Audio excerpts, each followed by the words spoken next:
Waalaikumsalam warahmatullahi wabarakatuh. Maaf mengganggu nih Pak nih. Iya. Ini Pak, saya ada tugas dari guru penggerak PGP, jadi ada tugas di modul 3.1. Ini wawancara tentang pengambilan keputusan dengan nilai-nilai dibagikan seorang pemimpin. Itu yang diangkat itu nilai etika atau pendidikan moral. Ini ada beberapa pertanyaan yang mudah-mudahan Bapak berkenan untuk menjawabnya.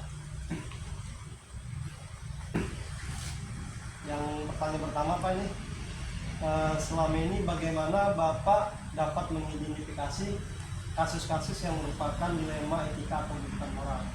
Jadi bagaimana Bapak mengidentifikasinya? Ya.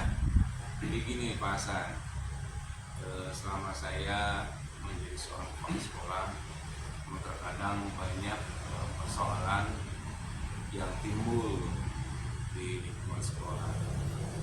Salah satu upaya saya untuk mengidentifikasi masalah-masalah yang ada, yaitu masalah sekolah, masalah guru, masalah anak-anak juga yang dominan sering terjadi di sekolah.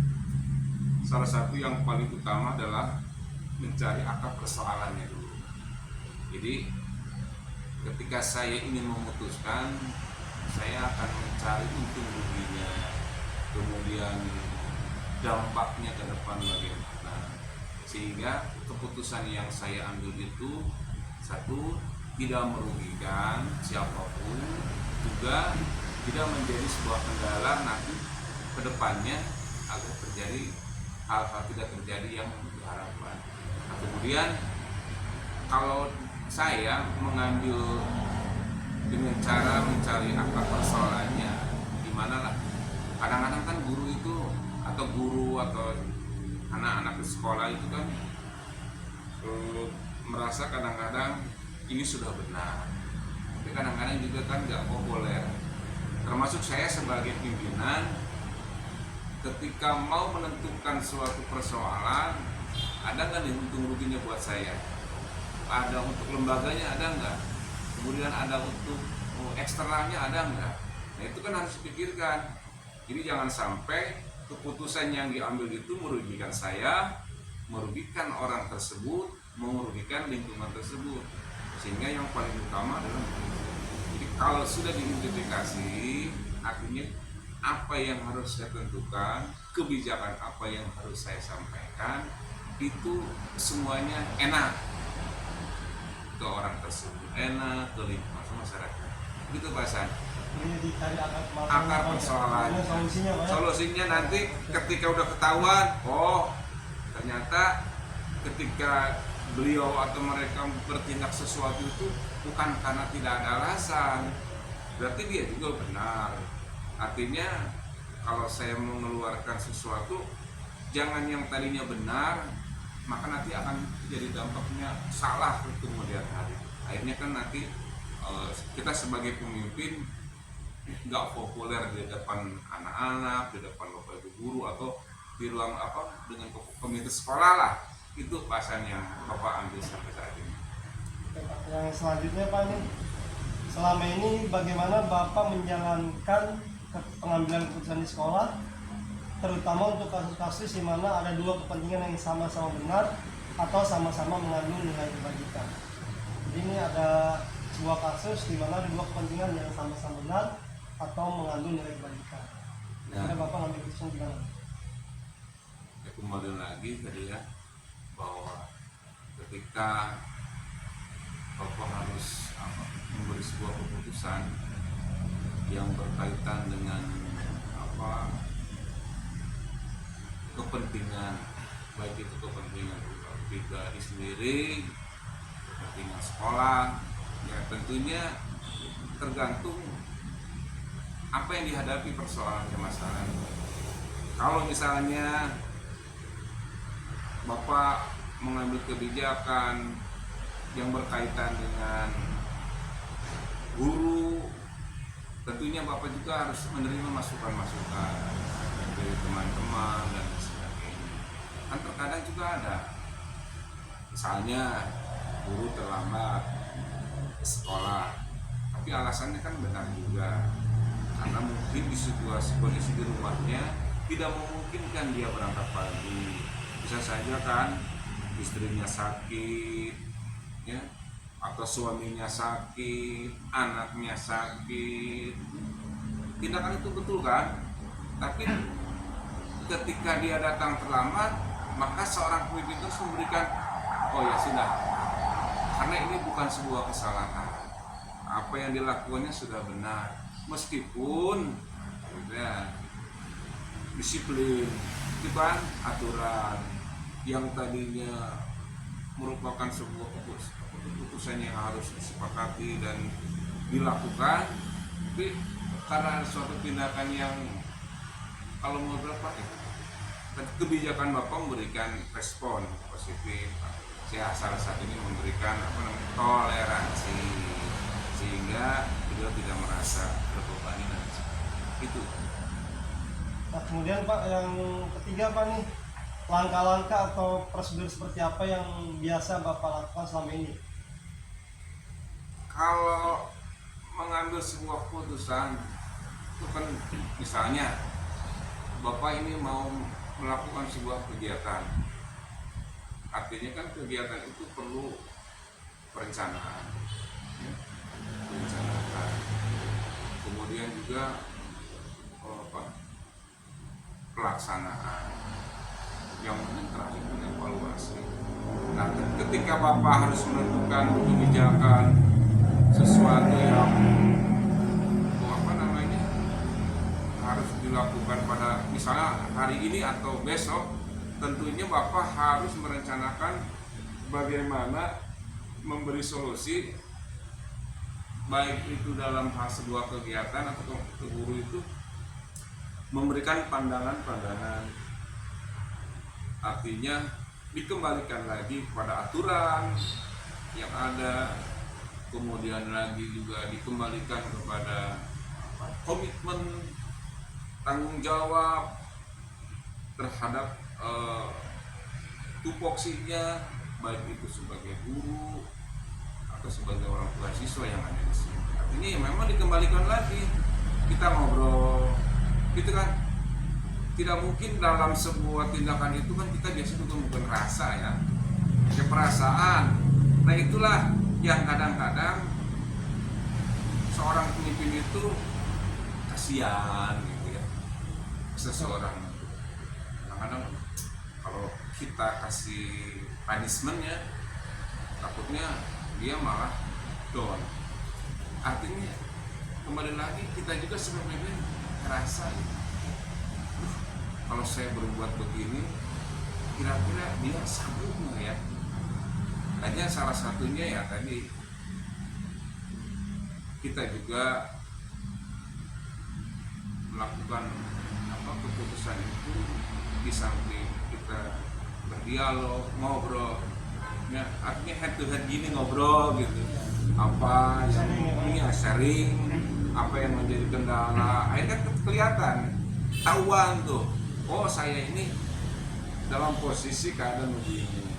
Kalau kita nggak bicara, kita nggak tahu, apalagi kita tahunya dari orang lain, justru itu yang salah. Tapi kalau udah kita bicara begini, kemudian bicara dengan dari hati ke hati, dengan rasa dan perasaan tanpa emosi, kemudian kita mengembalikan lagi bahwa apa yang jadi tindakan itu kembalikan lagi itu peraturan.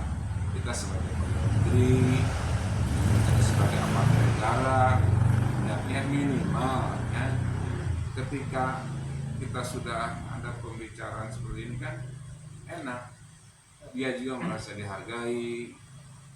Dan apalagi kalau ujung-ujungnya kita memaklumi kondisi apa yang sebetulnya terjadi, ya syukur-syukur kita bantu itu kayaknya. Nah kemudian nih Pak, hal apa saja yang selama ini Bapak anggap efektif dalam pengambilan keputusan pada kasus-kasus dilema etika yang Bapak yang efektif itu? Nah, biasanya Bapak itu tidak pernah mengambil sebuah keputusan secara pribadi, kadang Bapak menggunakan metode misalnya dalam sebuah rapat guru tanpa harus memberikan kritik langsung, tapi Bapak hanya membuat simbol-simbol, bukan simbol, seperti apa sih namanya Pak, bukan simbol. Jadi kalau ada sebuah persoalan yang benar-benar seperti itu, jadi Bapak hanya memberikan bukan kamuflase. Ketika itu Bapak memberikan contoh-contoh gitu. Jadi kan nggak langsung iya praktik baik. Contoh gini, kita nyontohin ke orang lain. Kok orang lain bisa, kita bisa nggak? Sehingga kan tidak merujuk kepada seseorang. Padahal Bapak tahu kondisi asik ini begini. Termasuk juga ketika mungkin seorang guru ketika sedang mengajar anak, itu kan banyak persoalannya. Tapi kalau dia nggak bisa memberikan kebijakan seorang guru dalam melaksanakan proses belajar mengajar, tentunya akan ada yang namanya disebut dengan kesenjangan anak-anak. Nanti yang si kaya, si miskin, si pandai, si pintar. Ketika si pandai itu materinya dia sudah ke sana, kemudian ada si kurang pandai itu kurang, itu harus diambil tindakan guru. Akhirnya kan ya sudah, berarti dengan situasi seperti itu akan lebih gampang dan akan lebih kena ketimbang kita memarahi kemudian memberikan punishment, tapi dengan cara-cara berdiskusi dalam rapat, memberikan contoh-contoh online dan lain sebagainya, kemudian kita memberikan masukan-masukan, dan yang paling utama adalah kesepakatan. Iya, harus ada kesepakatan. Kalau tidak ada kesepakatan, akhirnya tidak terjadi yang namanya komitmen.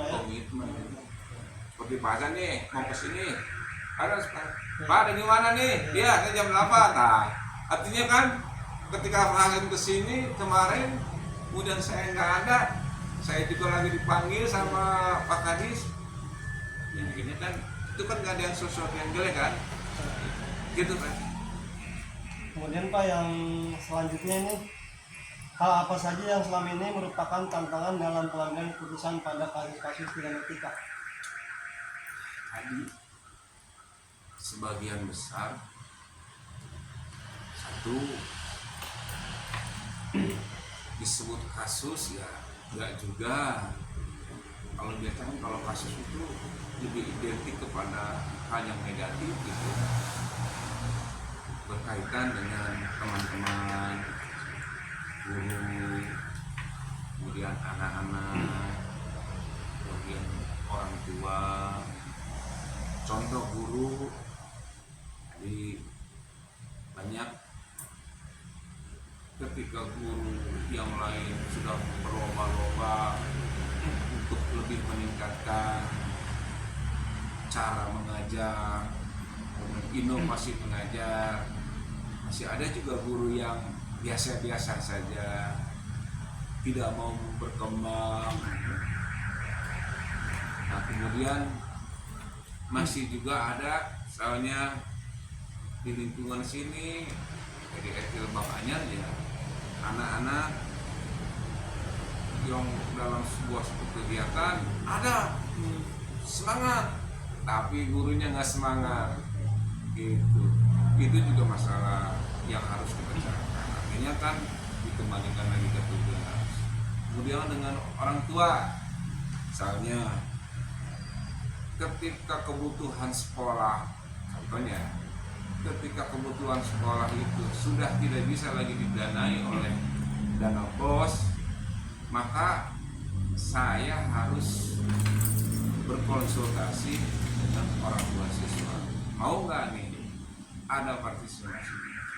Sanggup nggak untuk membantu sekolah. Yang pada akhirnya kalau semuanya guru mau berkomitmen, orang tua juga berkomitmen, anak-anak juga berkomitmen,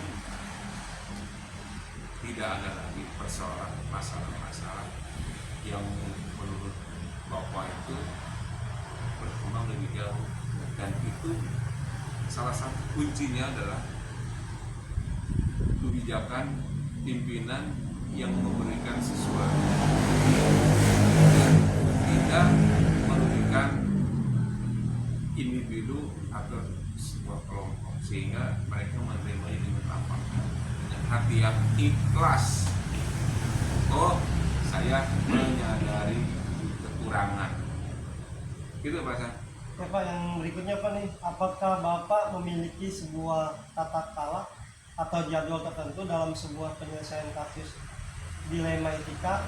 Apakah Bapak langsung menyelesaikan di tempat atau memiliki sebuah jadwal untuk menyelesaikannya? Bentuk atau pesannya seperti apa yang Bapak jalankan atau lakukan? Ya, kalau beda kan ya dengan supervisi. Kalau supervisi itu kan artinya jadwal atau tertata, kemudian pedomannya sudah ada. Kalau menurut Bapak, kalau dilema yang dihadapi itu lebih kepada insidental. Artinya nggak perlu dijadwal juga nggak apa-apa, karena kan tergantung situasinya. Kalau dianya misalnya masalahnya memang terjadwal, mungkin saya jadwal. Karena kan situasinya kan insidental, dan biasanya juga nggak masif sih masalah gitu, paling hanya orang perorangan. Nah, kalau Bapak bisa saja langsung dengan cara tadi, dengan cara ngobrol mata, kemudian apa akar persoalannya, kenapa, kemudian di mana, lalu bagaimana, itu lebih nah, ketimbang di forum juga enggak. Sekalipun di forum enggak langsung ke GBS, mengandai-andai gitu. Contoh ini itu mana. Jadi tidak ada, kalau Bapak baik itu guru maupun ke anak-anak tidak pernah memberikan jadwal ataupun tapi Bapak lebih pada begitu spontan aja. Kita ngobrol. Nah kemudian Pak nih, adakah seseorang atau faktor-faktor apa yang selama ini mempermudah atau membantu Bapak dalam pengambilan keputusan dalam kasus-kasus dilema etika?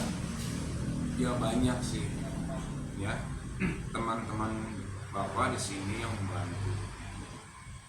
Makanya Bapak juga kan tidak bisa berdiri sendiri.